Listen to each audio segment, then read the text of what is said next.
नमस्कार, आप देख रहे हैं मोबाइल न्यूज 24। मैं हूं नीरज कुमार।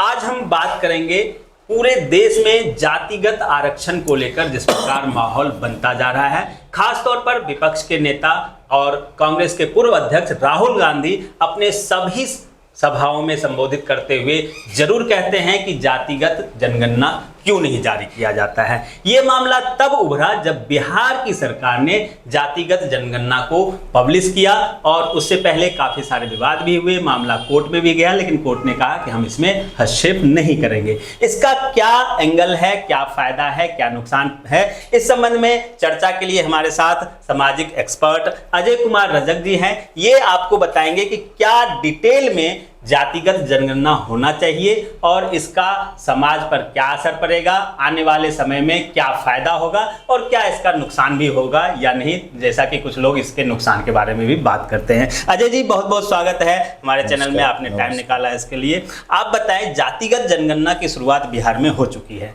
अब राजस्थान सरकार ने भी कहा है कि दोबारा सरकार में आएंगे तो जातिगत जनगणना कराएंगे, छत्तीसगढ़ ने भी कह दिया है। कुल मिलाकर जितने भी विपक्षी पार्टियों की सरकार है, पार्टियां हैं, वो सभी जातिगत जनगणना की मांग कर रहे हैं।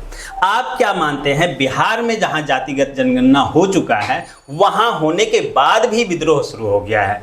कोई कह रहा है कि हमें कम करके दिखाया गया, कोई कह रहा है कि दूसरे जाति को बढ़ा के दिखाया गया है। खासतौर पर यादवों के लिए कह रहा है कि इनकी सरकार है, इनके पास सत्ता है, इसलिए इन्होंने अपने जाति को ज़्यादा बढ़ा चढ़ा कर दिखाया है। क्या इससे समाज में द्वेष नहीं बढ़ेगा या जो ये झगड़ा चल रहा है ये इसका कुछ फायदा होगा?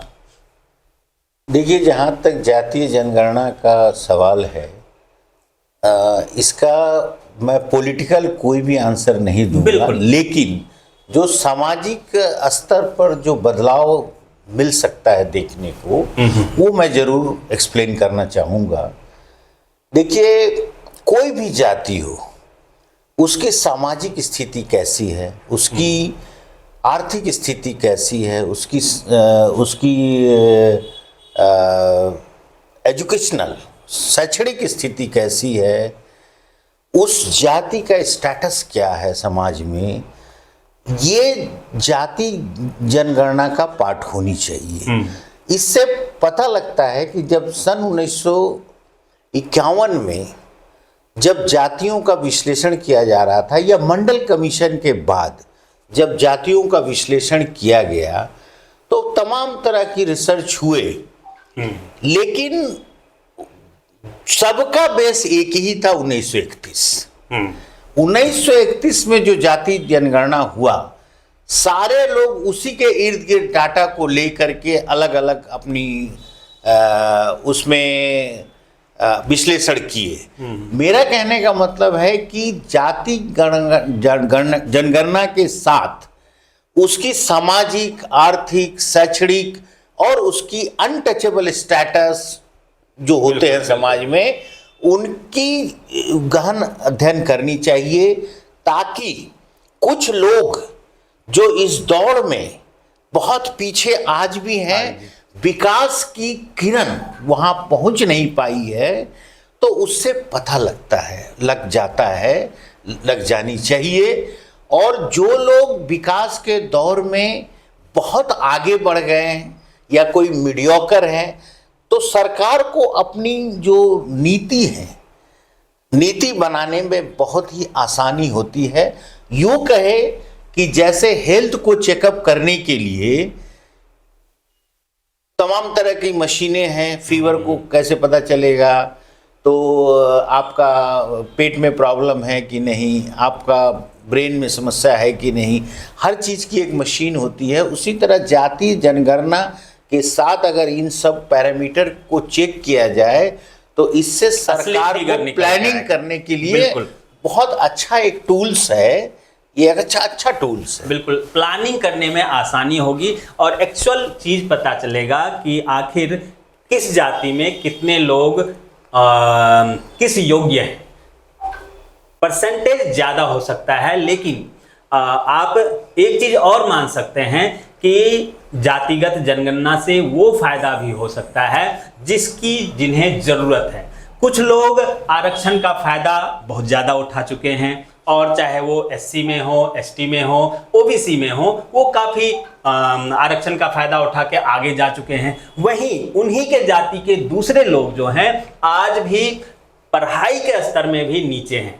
उनके घर में एक भी बच्चे बैचलर नहीं किए हुए हैं, स्नातक नहीं किए हैं, एमए पीएचडी की तो बात छोड़ दीजिए। 10वीं कक्षा से निचले लेवल के शिक्षा में भी एससी एसटी के बच्चे बहुत कम पहुंच पाते हैं। इसका कारण क्या है? कुछ लोग तो आरक्षण लेके आप अग्री जाति से भी उनकी तुलना कर सकते हैं। और हम आपसे ये भी कहना चाहेंगे समाज के लोगों से कि आप हरियाणा, राजस्थान में जिस प्रकार से आरक्षण को लेकर हंगामा होता है, लोग मर्सिडीज से सड़कों पर आते हैं और वो रोड जाम करके आरक्षण की मांग करते हैं। और एक वो लोग हैं जो गांव में बाहर निकल के स्कूल तक जाने के लिए उनके पास साइकिल नहीं होता है। तो क्या ये समानता असमानता नहीं है? इस पर भी चर्चा होनी चाहिए। और शायद आप जो कह रहे हैं कि डिटेल से अगर जाति जनगणना होगा, आर्थिक स्थिति का भी जनगणना होगा, शैक्षणिक का भी होगा, तो उन तक सामाजिक स्तर का, बिल्कुल उसका अनटचेबल स्टेटस क्या है। बिल्कुल बिल्कुल। तो कुल मिला के इसका फायदा वहां तक जाना चाहिए, जबकि पॉलिटिकलाइजेशन इसका हो रहा है। आज क्या हो रहा है? लोजपा के जो रामविलास पासवान जी के पुत्र हैं चिराग पासवान जी या उपेंद्र कुशवाहा जी, वो एक विद्रोह के तौर पर पूरे बिहार में निकले हुए हैं कि जो जातिगत जनगणना कराया गया है वो सही नहीं है। क्यों सही नहीं है? तो सिर्फ क्वांटिटी को लेकर, परसेंटेज को लेकर वो इसका विरोध कर रहे हैं कि यादवों को ज्यादा दिखा दिया गया, उस जाति को कम दिखा दिया गया, तीसरे जाति को ज्यादा दिखा दिया गया। सिर्फ जाति को ज्यादा दिखाना और कम दिखाना समस्या ये नहीं है, बल्कि समस्या ये है कि उन जातियों का पूरा स्टेटस लिया गया या नहीं लिया गया। जिस प्रकार से हम लोगों ने अभी चर्चा किया था कि जो ये जातिगत जनगणना हुआ है, वो गांव में एक जगह बैठ के जो भी लोग सर्वेयर गए और एक जगह बैठ के बिना घर घर का डिटेल लिए हुए एक जगह बैठ के सारा डाटा तैयार कर लिया है।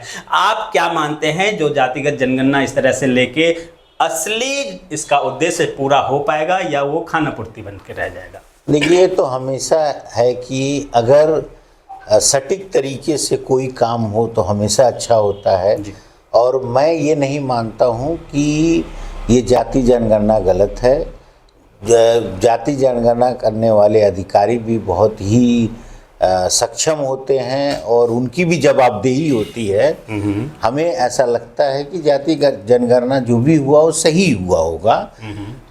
हो सकता है कि जो ये विद्रोह का स्वर है उसमें ये कारण हम देख सकते हैं कि जैसे धीरे धीरे जैसे जैसे लोगों में जागरूकता बढ़ रही है तो उसमें उनकी शिक्षा स्तर जैसे जैसे ऊपर उठ रहा है, लोगों को दिन दुनिया की समझ बढ़ने लगी और जो इस वैश्विक युग में खर्च बढ़ने लगे तो वो धीरे धीरे लोग खुद ही पॉपुलेशन कंट्रोल करने लग गए। उसमें सरकार की जो अपनी प्रयास है वो तो अपनी जगह है, लेकिन लोग में खुद ही एक भावना पैदा हुई कि भाई हम कम बच्चे रखें, उसको बढ़िया से पढ़ाए लिखाएं और उसको काबिल बनाए। तो ये कारण जरूर रहा होगा कि कुछ पॉपुलेशन कम हो गए होंगे, मेरा ऐसा मानना है। बिल्कुल। और ये लॉजिकल भी है कि जैसे जैसे आप देखिए, खुद आप अपने सामने भी देखिए, तो जिनकी भी जो भी हाईली एजुकेटेड होते जा रहे हैं, जिनका एक सामाजिक स्तर उठ रहा है, उनकी संख्या भी थोड़ी बच्चे की कम हो रही है। बिल्कुल बिल्कुल स्वाभाविक, अपने घर पे ये हर कोई लागू कर सकता है। जो भी लोग 40 साल से ऊपर के हैं उनके भाई बहन 4-5 लगभग, और एक और भी हो सकते हैं कि जैसे अगर अब बिहार के परिप्रेक्ष्य में देखें जी, तो बिहार एक ऐसा प्रदेश है जहां मैक्सिमम लोग रोजी रोटी और बाकी पढ़ाई लिखाई के बाद या अन्य कारणों से हायर एजुकेशन लेने के लिए बाहर बहुत ज़्यादा जाते हैं। तो जब स्वाभाविक सी बात है कि जब जाति जनगणना हुई होगी तो बहुत सारे लोग उस समय बाहर होंगे, तो वो काउंटिंग में नहीं आ पाए होंगे। ये भी एक बहुत सारे बिहार के लोग यूपी में रहते हैं, बंगाल में रहते हैं, गुजरात में रहते हैं, दिल्ली में रहते हैं, तो शायद वो उस समय ना रहे होंगे और उनकी गिनती नहीं हो पाई होगी, ये भी एक कारण हो सकता है। आपने कुछ डाटा रखा हुआ है धार्मिक तौर पे भी और जातिगत तौर जी, पे जी। भी और ओबीसी एसटी के तौर पर भी, तो उस पे थोड़ा सा हम नज़र डाल देते हैं कि बिहार में धार्मिक तौर पर क्या क्या डाटा। देखिए, धार्मिक तौर पर अगर आप देखेंगे तो हिंदू की आबादी 82% है 82% और 17.70 मुस्लिम की आबादी है। और जो सिख, बुद्ध और क्रिश्चियन बिहार में लेस देन 1% है, मतलब 0.05 है आपका क्रिश्चियन, फिर 0.02 है सिख और उसी तरह 0.08 बुद्ध है। तो कहने का मतलब है कि आप मोटे तौर पर देखेंगे तो 82 और 17.7 और बाकी मतलब परसेंटेज 18। तो ये है धार्मिक पॉपुलेशन की तो स्टेटस। बिल्कुल बिल्कुल। हाँ। तो जिस प्रकार से बीजेपी कहता है हम तो 80 से ज्यादा है, तुम गिनो अपना, तो पॉलिटिकलाइज अगर करना है चले, हम जिसकी तो जितना इसमें नहीं कमेंट कर पाएंगे, जिसकी ये जितना मेरा क्षेत्र नहीं है। आता है। चलिए ठीक है। और हम दूसरी बात ये कहना चाह रहे हैं कि जो इस पर जाति जनगणना हुई है, अगर आप ओबीसी, एससी, एसटी की तरफ ध्यान दें जी जी तो आप ये पाएंगे कि जो उच्च जाति के लोग जिसको आप माना जाता है फॉरवर्ड क्लास राजपूत, जिसे कहते हैं, ब्राह्मण, भूमिहार और कायस्थ, ये 4 जो कास्ट की टोटल आबादी है वो 10.62 है परसेंट।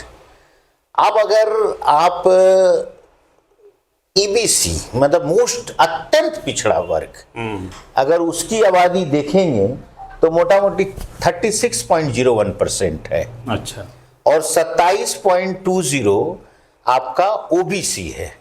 तो अगर दोनों को जोड़ दें तो मोटा मोटी 63% होता हो है। जाता है। ओबीसी एज ए होल 63% है और लगभग 1.2% एसटी और लगभग 15% 17.65% एससी, ये आबादी बैठती है। 10.62 63%, फिर 17.6 आपका एससी और 1.2 के आसपास 1.68 एसटी। इतनी आबादी अभी बिहार में एसटी बैठती का जो है वो हाँ, इतनी बैठ रही है। बिल्कुल बिल्कुल।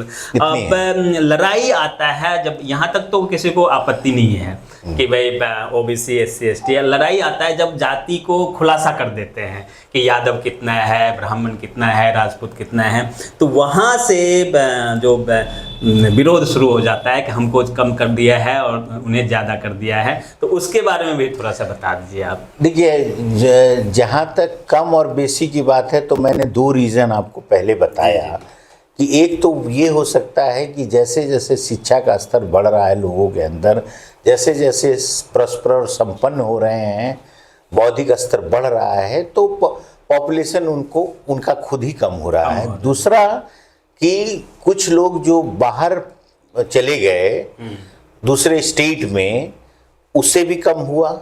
लेकिन देखिए, असली बात क्या है, असली बात जो अभी तक आपने नहीं टच कर पाए, असली बात दूसरी है। असली बात ये है कि यहाँ बात उठ रही है कि जिसकी जितना संख्या भारी उसकी उतनी हिस्सेदारी। प्रॉब्लम यहीं से शुरू होती है। तो इसलिए सबको ये जो डिस्पैरिटी है, ये सबको डर है कि हमें कम कर दिया गया तो हमें कम अधिकार मिलेगा। ये डिस्पैरिटी जो है कि भाई हम इतना है, हमें तो इतना ही फायदा मिल पाया, हम इतना है, वो उतना कम है, उसको ज्यादा फायदा मिला हुआ, वो ज्यादा सीटों पर काबिज है, बहुत ज्यादा ये है। ये मेन डिस्पैरिटी का कारण है और इसीलिए सारा विरोध का स्वर हो रहा है, क्योंकि ये डिस्पैरिटी है। मतलब पॉपुलेशन का जो प्रोपोर्शनेट डेवलपमेंट का डिस्पैरिटी है। ये अलग बात है कि डिस्पैरिटी सिर्फ जातिगत आधार पर नहीं हो सकती है।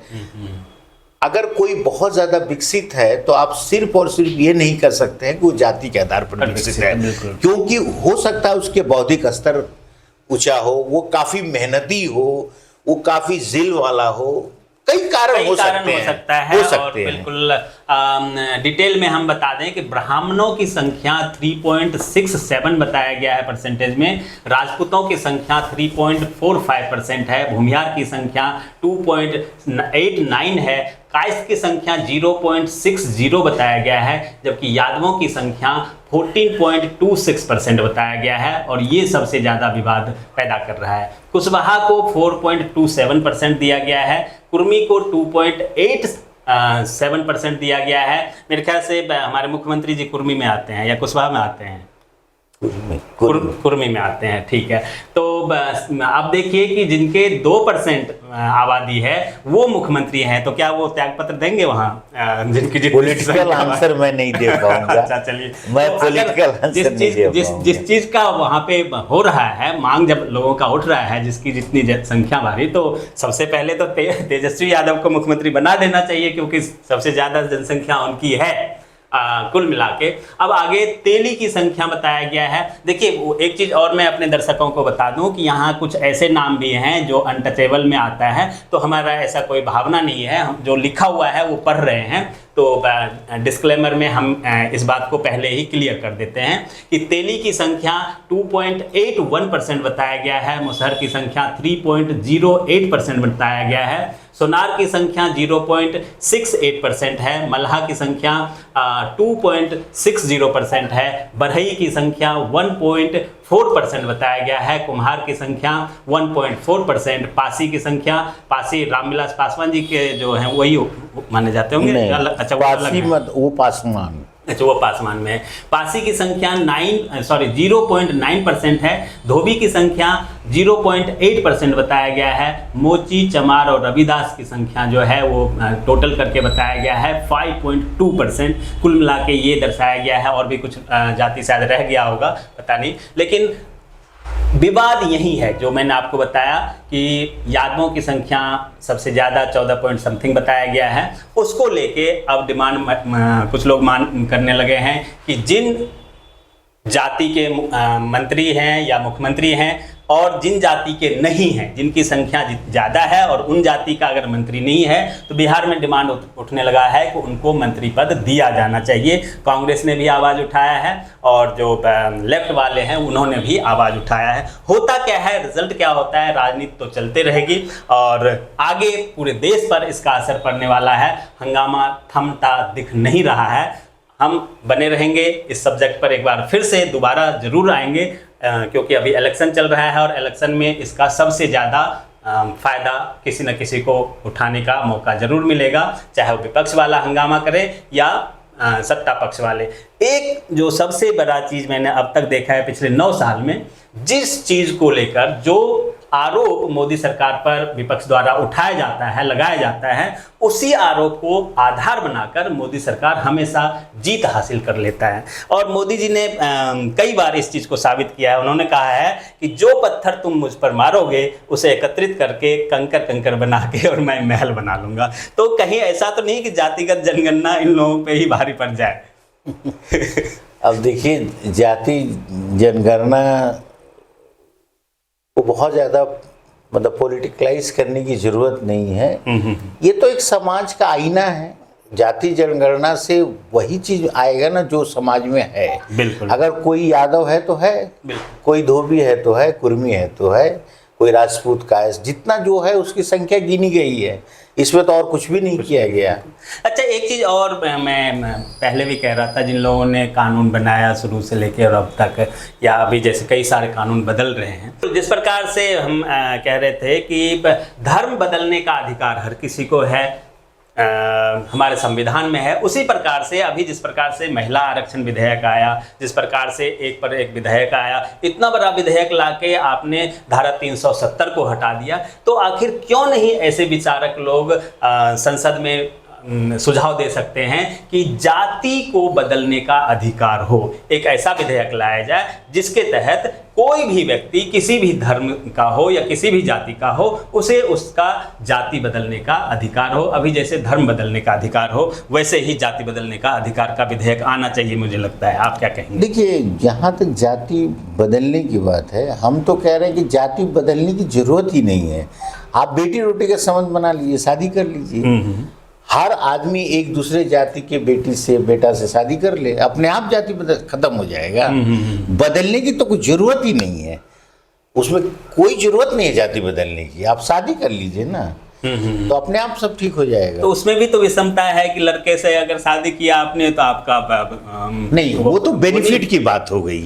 तो वो तो नहीं, देखिए, वो एक बेनिफिट की बात हो गई कि जैसे मान लीजिए किसी को एससी का रिजर्वेशन चाहिए, तो अगर कोई फॉरवर्ड या ओबीसी का लड़का कोई एससी लड़की से शादी करता है, तो उसको अगर फॉरवर्ड है तो एससी का फायदा नहीं मिलेगा, ओबीसी है तो उसको भी एससी का फायदा नहीं मिलेगा। लेकिन अगर कोई लड़का किसी फॉरवर्ड या ओबीसी से शादी कर लेता, उसको एससी का बेनिफिट मिलेगा। ये बेनिफिट एंगल से आप ये कह सकते हैं कि अगर इसको बढ़ावा देना है तो इस चीज को किया जा सकता है। तो ये तो अगर ऐसा रहेगा तो फिर तो जाति जो द्वेष है वो बढ़ता ही चला जाएगा, वो तो रह ही जाएगा। हम ये कहना चाह रहे हैं कि अगर बैलेंस करना है आपको, वाकई में ईमानदारी से, राजनीति से ऊपर उठ के जाति को बैलेंस करना चाहते हैं आप, अगर किसी को ये लगता है कि हमारा इस जाति में शोषण हो रहा है, उन्हें ये अधिकार हो कि हाँ ठीक है, हम अपनी जाति बदल के आज एक एफिडेविट देते हैं एसडीएम के यहाँ जाके और हम दूसरे जाति में शामिल हो जाते हैं। कोई उसे ना रोके ना उसे टोके। किसी को लगता है, ब्राह्मण को लगता है कि भाई हमें आरक्षण नहीं मिल रहा है, वो अगर उसे लगता है कि हमारे साथ आरक्षण को लेके धोखा हो रहा है, वो अपना जाति बदल के एससी बनना चाहता है, एससी बन जाएगा। एससी को लगता है कि हमें हे दृष्टि से देखा जा रहा है, वो चाहे राजपूत बनना चाहे राजपूत बन जाए, तो किसी को कोई हे दृष्टि की बात नहीं होगी। जिस प्रकार से सुप्रीम कोर्ट ने अभी जो अनटचेबल एक्ट को बदलने के लिए ये किया था, उसके बाद काफ़ी हंगामा हुआ था, विद्रोह भी हुआ था, कितने लोग मारे गए थे। आपको महाराष्ट्र में एक क्रांति भी हुई थी, उसके बाद सरकार को उस पर दखल देना पड़ा और उस कानून को फिर से और ज़्यादा सख्त कर दिया गया। तो ये तो जो अनटचेबल नहीं था, वो SC ST जो अधिनियम में कुछ बदलाव किया था। जी। हाँ। तो अगर वाकई में इसे खत्म करना है तो जाति बदलने का अगर कानून आ जाता है तो मुझे लगता है कि उसके बाद ये सब रह ही नहीं जाएगा। तो उसमें थोड़ी सी परेशानी आएगी। उसमें एक एंगल ये भी आ जाएगा कि अगर मान लीजिए कि बहुत ज़्यादा छूट दे दी गई, तो कोई अगर SC का लड़की से शादी कर लिया और अगर उसको SC का बेनिफिट मिल जाएगा, तो पता चला कि बहुत सारे लोग जिनको ना जाति से प्रेम है ना उस लड़की से प्रेम है, वो सिर्फ बेनिफिट लेने के लिए ऐसा करना शुरू कर देंगे। तो ये भी अनकंट्रोल्ड हो जाएगा मामला। तो अगर स्पीड हो जाएगा, मान लीजिए अब स्पीड हो जाएगा, तो एक समय तो आएगा कि वो मिक्सअप हो जाएगा। हाँ, एक समय के बाद होगा, लेकिन कुछ लोग एक मिशन बनाकर इस तरह का काम करने लगेंगे, जो कि वो भी गलत है। बिल्कुल, वो भी गलत है। बिल्कुल, सब चीज का दोनों एंगल होता है और उस पर विचार करके हमारे जितने भी विशेषज्ञ हैं, संविधान निर्माता हैं, जितने पॉलिटिकल लोग जो संसद में बैठे हुए हैं, वो लोग अगर इस पे ध्यान दें और इसकी कमियों को दूर करके इस पे और ज़्यादा रिसर्च करें और अगर इस पर शोध होता है, तो मुझे लगता है कि जाति बदलने का अधिकार होना चाहिए। और अगर ऐसा होगा तभी हम जात पात से ऊपर उठ पाएंगे और देश को एक संतुलित व्यवहार में देखा जा सकेगा, सभी समान रूप से रह पाएगा। जी, आप कुछ कहना चाह रहे हैं? इसमें मैं ये कहना चाहता हूँ कि जाति जो व्यवस्था है वो बहुत जल्दी खत्म हो सकती है अगर हर आदमी इक्वलिटी की तरफ बढ़े। इक्वलिटी का मतलब ये हुआ डेवलपमेंट की ओर बढ़े।